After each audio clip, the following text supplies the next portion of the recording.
January 12 na po pala 'to mga kasawlo, mismong birthday po ni Ma'am Mercy. Bale maaga po pala kaming pumunta sa palengke diyan ni Ating Malu para bilhin yung mga kailangan pa po natin na mga sangkap at saka kinuha natin yung order natin na 15 kilos na hipon. Tapos umuwi po muna ako.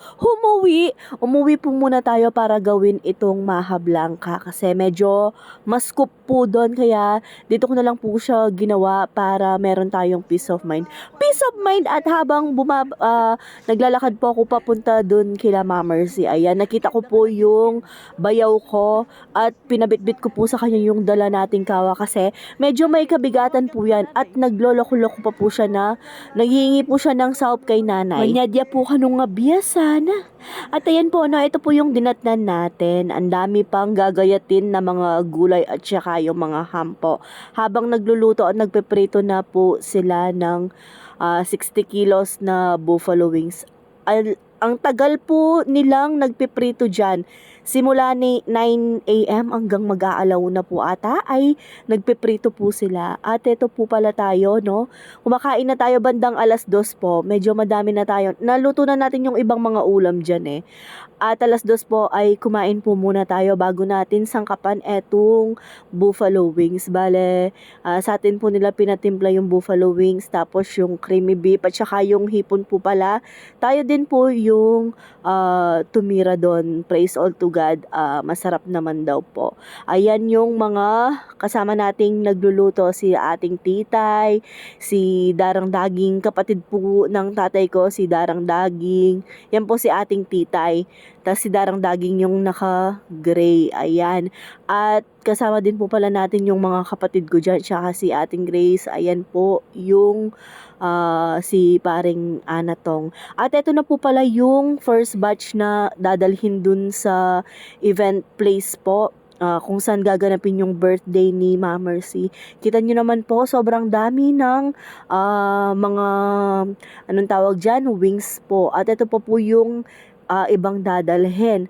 Sa pagkakaalam ko po, 3 beses ata, excuse me po, 3 beses po silang bumalik para maghakot ng pagkain or mga ulam po. At bandang 3:30 po umuwi po muna tayo, no? Syempre, kailangan din nating magpaganda dahil may special number tayo. Special number? At pagka dating po natin sa event place, ayan, madami na pong tao dyan. Bale, 6 o'clock po nag-start yung ating program para sa birthday ni Apong Mercy. At yung team color po pala ni Ma'am Mercy ay golden yellow. Pareho po kami ng favorite color ni Ma'am Mercy, yung shades of yellow po. Since yumauna po pala si Tatang Eddie, kami na lang pong mga anak niya yung mga ipinakilala at may special entrance tayo, syempre. Special entrance at maraming salamat po pala sa mga napagod na mga kasawlo. Bali yung ano po pala dyan, nag-ayos ng dyan po sa event place ay sila Koyang Jojo, sila paring Anatong, sila Koyang Pang, yung mga Empleo Brothers po. Ayan, maaasahan po pag tinawag po yan ni Koyang Joben, agad-agad po ay go lang sila. At thank you nga po pala kay kuya ko. Ayan, siya po lahat ng gumastos dyan mga kasawlo. Maya pat magrasyang kabenyan po katamongan. Maya piya po ingino, by His grace, dinenan nakatamo pa pong pagkakataon para may celebrating 70th birthday na ningkya kaming Ma'am Mercy.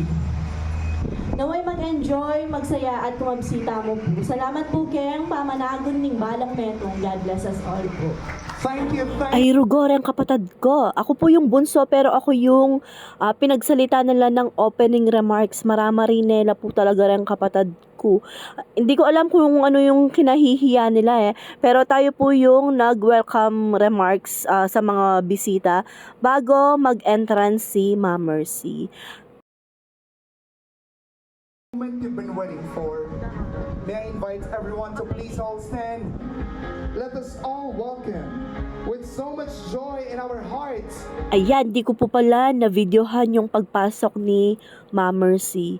Pero nag-intermission po agad sila ni Koyang Jun. Bale, bayaw ko din po si Koyang Jun, asawa ni nung kasunod ko po. Bale, di ay po pala yan. Siya yung nag-choreo sa sayaw nila ni Ma. Praise God mo po kembya na ning mga. Kaluguranda ka, ma. I love you. Maripat may bulat kami, may ragon kami. Pasensya na po. Ikaw peparagol kaya kami. Ikaw. Wala na yun. Sana din na nakabang makabang piling ko kami. Happy birthday mo. Katamong Papi Bebe. Salamat ma, happy birthday, love you. There you go. Happy birthday. Balok marago ka sa akabisyo kaya kami mula pag malaki kami.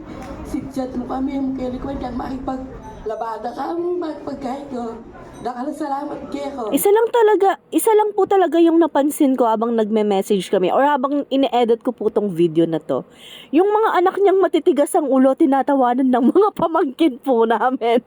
Pero kami mga seryoso sa buhay. Napaka-ano lang nila napakatahimik lang, nakikinig sa mga sinasabi namin.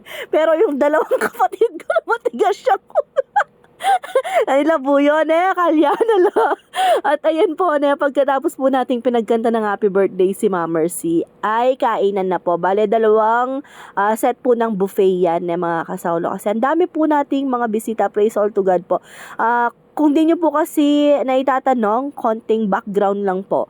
Si Ma'am Mercy po, siya na po yung nagsilbing paa ni Tatang Eddie simula pagkamulat ko po nung pagkamulat po nung isip ko. Hindi ko nga po maalala na kinarga ko ng tatay ko kasi si Ma'am Mercy na po talaga yung kinamulatan ko. Siya yung nagtatrabaho sa bahay, naghahanap buhay kasi si Tatang Eddie po ay 3 times po yung na-stroke at hindi po makalakad yung tatay ko. Pero hindi po ako iiyak sa video na to kasi gusto ko lang po talagang magpasalamat sa mga pumunta dito kasi Miss Friendship po si Ma'am Mercy. Madami po yung mga kakilala, kasama.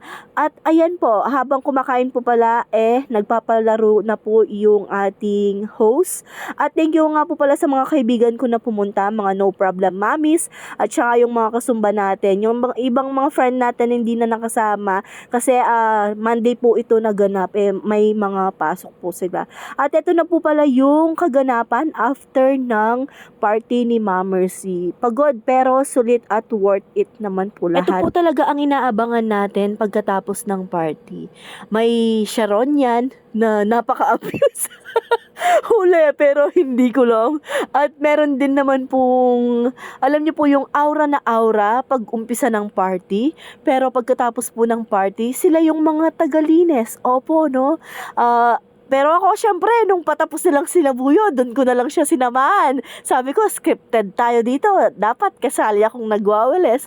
So, ayan po mga kasaulo, no? Maraming salamat po kay Lord sa 70th birthday ni Ma'am Mercy.